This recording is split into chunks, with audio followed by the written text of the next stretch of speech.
I've only proposed one high-speed rail line on this channel. Well, in this video, I'll make it two, because I'm going to outline my vision for high-speed rail between New York City and Chicago. Lots of people have outlined their visions for high-speed rail between these two cities. So, I may as well outline my vision. The New York City stop would be at Penn Station, offering connections to other Amtrak trains, as well as for New Jersey Transit and Long Island Railroad lines. The second stop would be in Newark, New Jersey. Usually, the distance between New York City and Newark would be a little close for high-speed rail, but there's just so much population on the New Jersey side of the Hudson River that it'd be awful to not have a stop at Newark. The next station would be at Metro Park. I find it odd that Acela has a stop here, but not at Trenton. But since the existing high-speed rail line stops at Metro Park, I may as well have this line stop at Metro Park too. The following stop would be at Philadelphia's 30th Street Station. In addition to a bunch of Amtrak lines, this stop offers connections to a bunch of regional rail lines in the Philadelphia area. It's after Philadelphia that this proposed line would diverge from Acela, for Acela heads to Washington, D.C., while this line would head towards Chicago. The line would skip the suburban Philadelphia stations, instead having its next stop at Lancaster. Lancaster is home to about 50,000 people, and the metro area has over 550,000 people. The following stop would be in Harrisburg, the state capital of Pennsylvania. Harrisburg itself has about 50,000 people, but the Harrisburg metro area has close to 600,000 people. After the Harrisburg stop, I have a decision to make. I could have the route follow the path of the Amtrak Pennsylvania line, or I could have this route follow the path of the Pennsylvania Turnpike, more or less. If this line did follow the path of the Pennsylvanian, though, new trackage would still need to be built, as existing trackage by there is not suitable for high-speed rail. I ultimately decided to take the route of the Turnpike for most of the way between Harrisburg and Pittsburgh. I took that route for the simple reason that it's about 40 miles shorter than the other option. The one big downside with this route is that it misses a direct connection with Altoona, a city of about 44,000 people. My plan to compensate for this is to have a stop at Bedford. And then at Bedford, there'd be a train line connecting Bedford to Altoona. Said branch line would then go further north, having stops at Tyrone and State College. So, despite Bedford itself being home to under 3,000 people, it would actually be an important stop, due to it being a transfer point to a route heading to both Altoona and State College. The following stop would be in Pittsburgh, which would come as no great surprise. Pittsburghers currently have 4 Amtrak trains coming in a day. This line would significantly expand intercity train access for residents of Pittsburgh. After Pittsburgh, you'd think that I'd just follow the tracks of the current Floridian between there and Chicago. But not quite. At least not in eastern Ohio. The Floridian has it going to Alliance, Ohio, but I would go to Youngstown instead. It's a city of about 60,000 people, a fraction of what it used to be.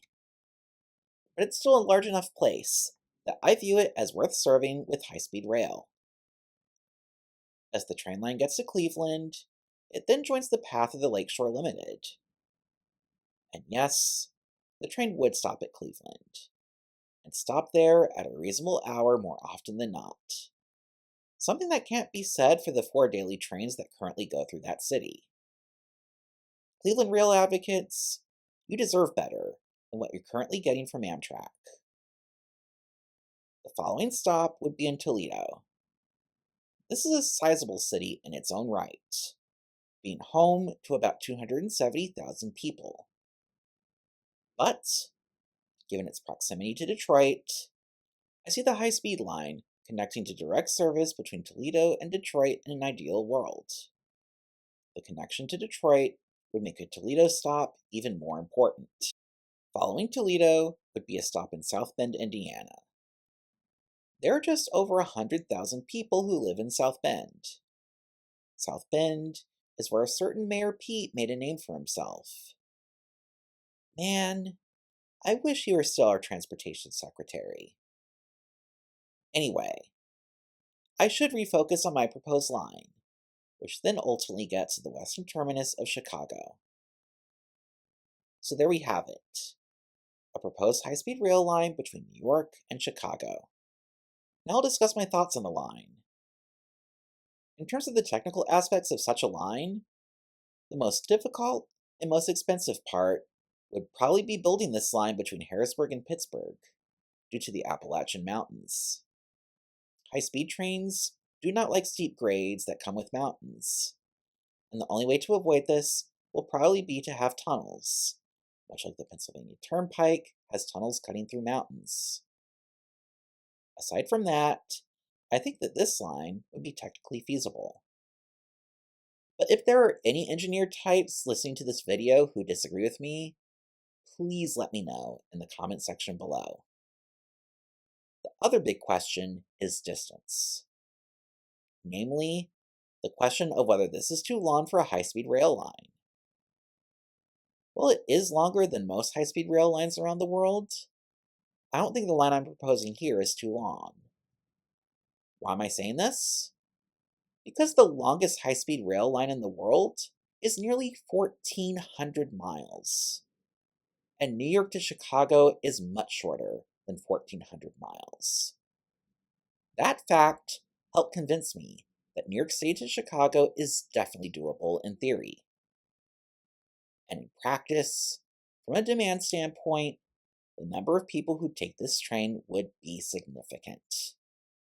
Assuming an average speed of 155 miles an hour, which seems like a fairly safe bet for average speed with modern high-speed rail, you can get a significant number of people taking the train even from New York to Chicago, especially if pricing is competitive with flying.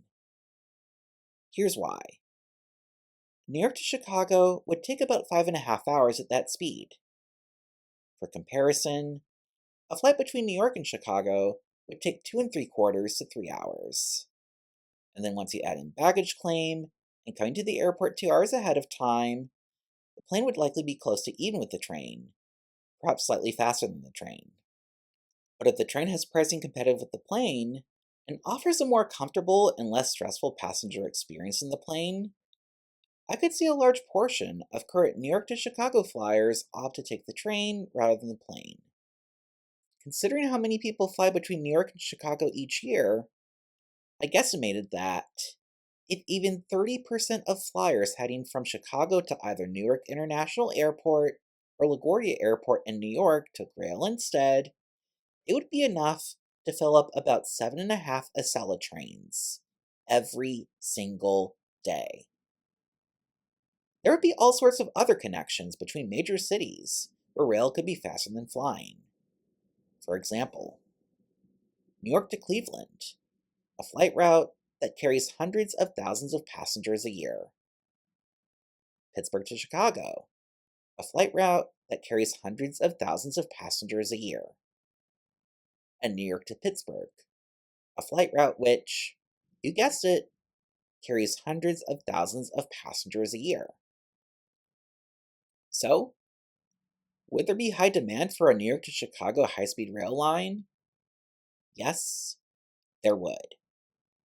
Just look at how many people fly between different pairs of cities on this route, and you'll see what the demand could be like for a high-speed rail line that in many cases will be faster than flying. Before finishing this video though, there is one thing I want to try, which is to name the line that I've come up with. I would name this line after a previous New York to Chicago line. I would name it the Broadway Limited.